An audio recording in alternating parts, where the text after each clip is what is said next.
This is a brunch pre-Oscars mini podcast. It contains spoilers, but we can't imagine you cur.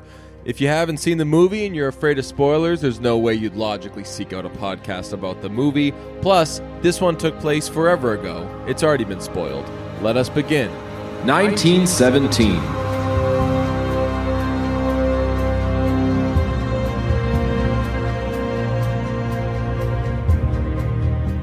1917. It's Sam Mendes' World War I film about a pair of rough around the edges Brits. You love that.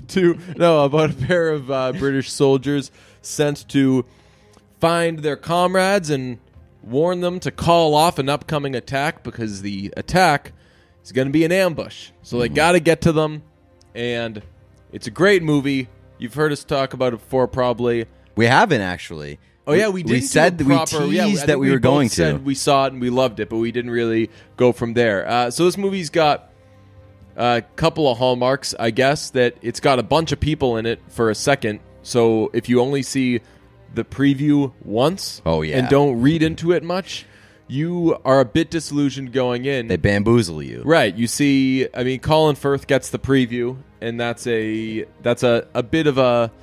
It's not quite Drew Barrymore getting the poster and Scream, but it's a little misleading. I think The Batch gets a preview too. The preview. Well, there's only like 6 people in this movie, so they show all 6 people in it. The Batch, though, like he doesn't come in until the last 3% maybe of the movie. If Benedict Cumberbatch were not in this movie, how would it affect the movie in your eyes? 0%. 0.0 repeating percent. Yeah.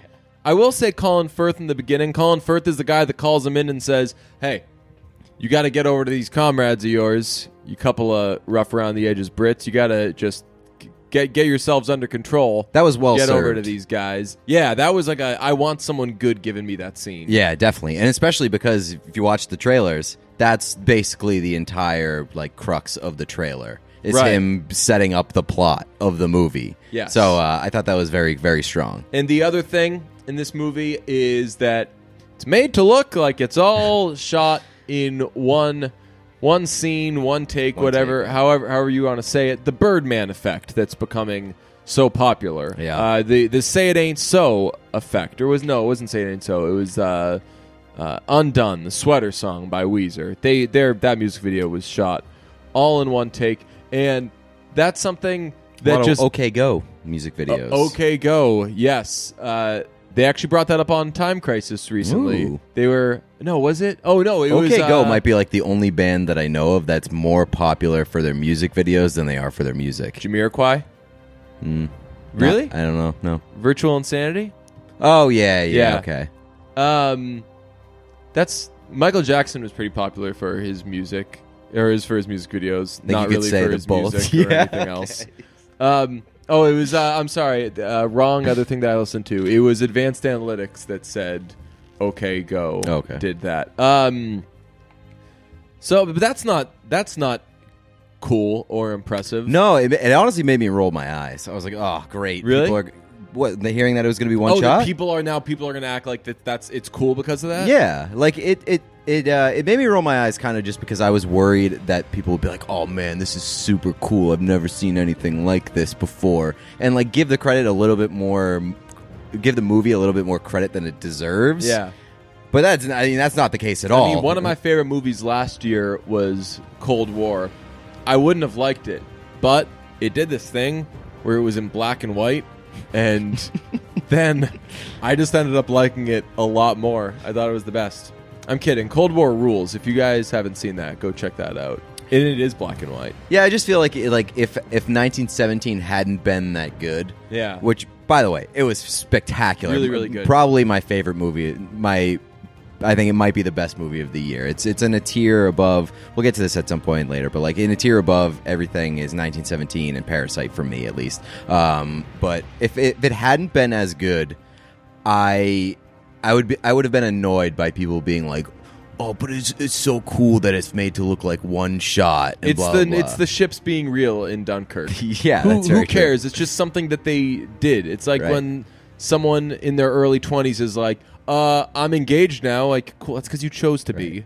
Like, had they not done that, or had they done that and like missed out on parts of the story, like, because I think that when you do this, you set a ceiling for like what you can do for the story, obviously, because you're not going to be able to go other places. You're not going to be able to tell different parts of the story. You're following these people the entire time. Yes and no, but they still do a scene where a character blacks out and comes to.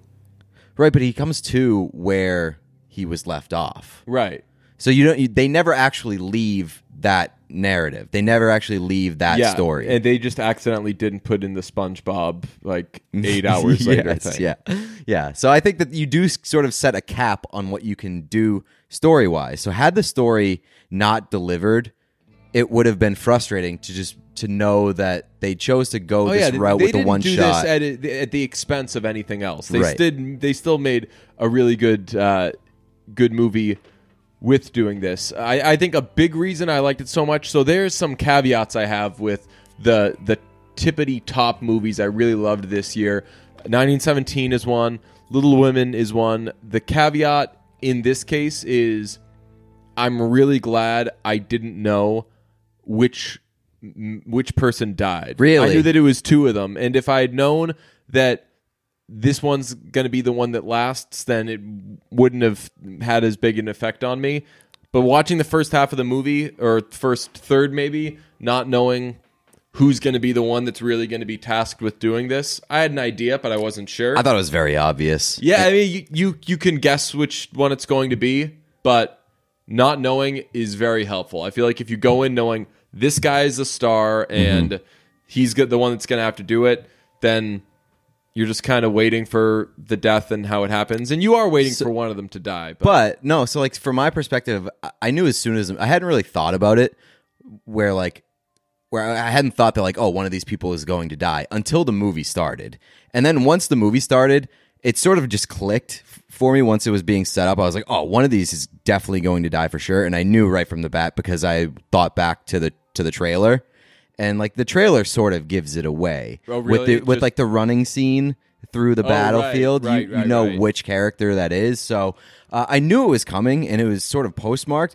But that being said, when it happened, even though I was kind of waiting for it, it still caught me by surprise. Agreed. And it still like had that emotionally gutting feeling to it. So I think they did a really good job. Literally gutting feeling. That's true. Yeah. I think they did a really good job with that scene, even though it was postmarked. And I think they did a really good job with that scene just in terms of how it was executed visually. Like, you see the color drain from the dude's face, and I was like, wow, both of them were really pretty good, stunning. By the way. George McKay and Dean Charles Chapman. One of them is Tommen from Game of Thrones, by the way. Sure. I'll also say I liked this movie a lot. Loved it. Thought it was like a 10 out of 10, whatever you want. And I'll say I'm not a Star Wars guy. I'm not a war movie guy. Yeah, I'm sort of sick of it at this point. Yes, and I feel like that's been a common reaction to people saying they like 1917 so much. Someone goes see 1917, they say that movie ruled. You got to go see it.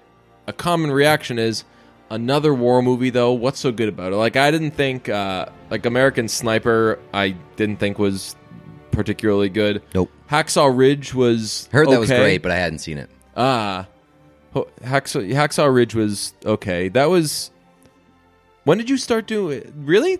Yeah, I didn't see Hacksaw Ridge. I think that was the year before. The year before you started doing them all. Yeah.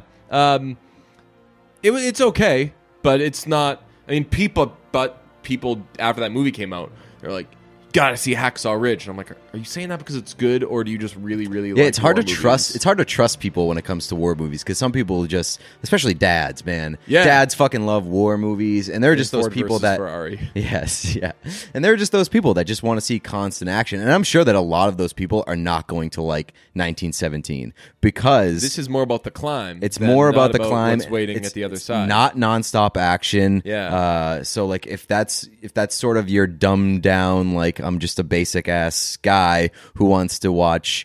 I'm a war movie, but I'm a war movie guy who likes my war movies to actually be good movies. Yes. Sorry to nitpick. Yeah. I especially like war movies when they're good films. Mm-hmm. Just me. This is also up for Best Director, Sam Mendes. He could win. I would say he's in like a top 3 race, right? It would be him, Quentin, or Bong Joon-ho. Yeah. Probably going Team Parasite on that one. Yeah, I think that's probably where I'm leaning, but I wouldn't be mad if Sam Mendes won, because I think that, you know, this movie packed as much of a punch as it could have, and I thought that it was spectacular.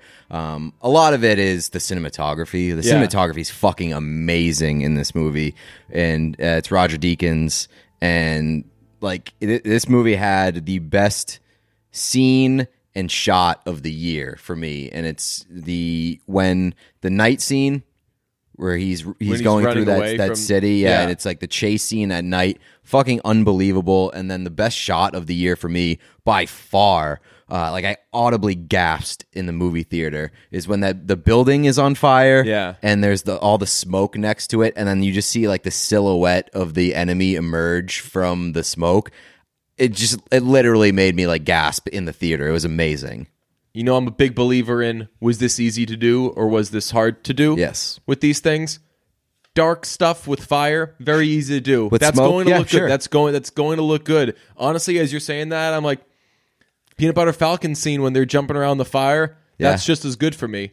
No, man, the best scene is Peanut Butter Falcon's, quick sidebar, on the raft, the shot from behind where they're floating down the river and him and Zach are sharing the hug. That's the best scene of shot of Peanut Butter Falcon.